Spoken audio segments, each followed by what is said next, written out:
इधर बढ़ते अगली खबर की ओर, जहां सीएम योगी आदित्यनाथ का बड़ा ऐलान हुआ है।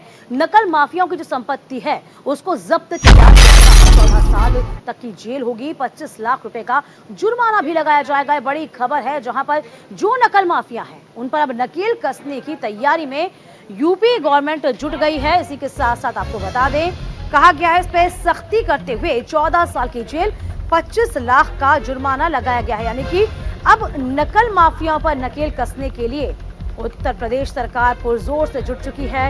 नकल माफियाओं की जो संपत्ति है उसको जब्त कर लिया जाएगा, क्योंकि नकल करना कहीं ना कहीं आपको बता दें कि बच्चों के भविष्य के साथ तो खिलवाड़ है ही, और इसके साथ साथ उनकी जो नींव है उसको भी कमजोर करता है। और इसी को मद्देनजर रखते हुए उत्तर प्रदेश की योगी आदित्यनाथ सरकार ने एक बड़ा ऐलान किया कि जो भी नकल माफिया होगा उसकी संपत्ति तो जब्त होगी ही, साथ ही साथ आपको बता दें कि जेल और जुर्माने का प्रावधान भी किया गया है। तो आरोपियों को लगभग 14 साल की जेल भी हो सकती है, 23 लाख का यानी कि 25 लाख तक का जुर्माना भी लगेगा। कुल मिलाकर देखा जाए, अब उत्तर प्रदेश में जिस तरीके से अक्सर खबरें सामने आती थी कि यहाँ पर नकल माफियाओं के द्वारा एग्जाम खराब हो गए, एग्जाम पेपर लीक हो गए, और किस तरीके से नकल माफिया लगातार सक्रिय नजर आते थे, अब इन नकल माफियाओं पर लगाम लगेगी।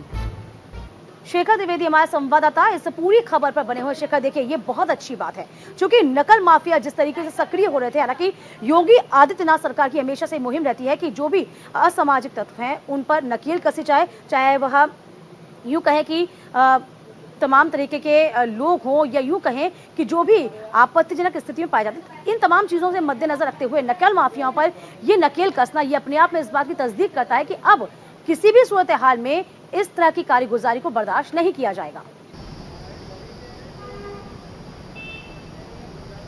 बिल्कुल, इसमें कोई दो राय नहीं है। योगी सरकार ने जो नकल माफिया हैं, सॉल्वर गैंग हैं, उनके खिलाफ सख्त एक्शन लेने की बात कही है। 14 साल की जेल, 25 लाख का जुर्माना, संपत्ति तक कुर्क हो सकती है। ये सारी बातें योगी सरकार की तरफ से एक बार फिर से कही गई हैं। इसी तरीके की बात बोर्ड की परीक्षाओं से पहले जनवरी फरवरी में कही गई थी, क्योंकि यूपी बोर्ड की परीक्षाओं में भी कई बार नकल माफिया हावी होते हैं और उसके बाद वो रिजल्ट को मैनिपुलेट करने की कोशिश तक करते हैं।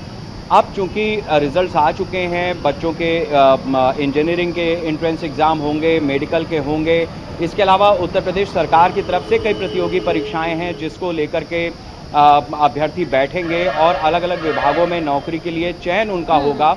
इस तरीके की जो सरकार की योजनाएं हैं उसमें किसी तरीके से नकल माफिया हावी ना हो, इसको लेकर के सरकार ने सख्त रोक रख लिया है। बिल्कुल शेखर, देखिए बहुत संक्षेप में पूछ रहे हैं आपसे कि अलग अलग राज्यों में, जैसे कि राजस्थान में भी देखा कि पेपर लीक को लेकर किस तरीके से माहौल गरमाया हुआ है, वहां पर भी राजनीति हो रही है। अब यहाँ पर एक नजीर से उत्तर प्रदेश पेश करेगा इन तमाम, यदि ये चीजें लागू हो जाती है तो।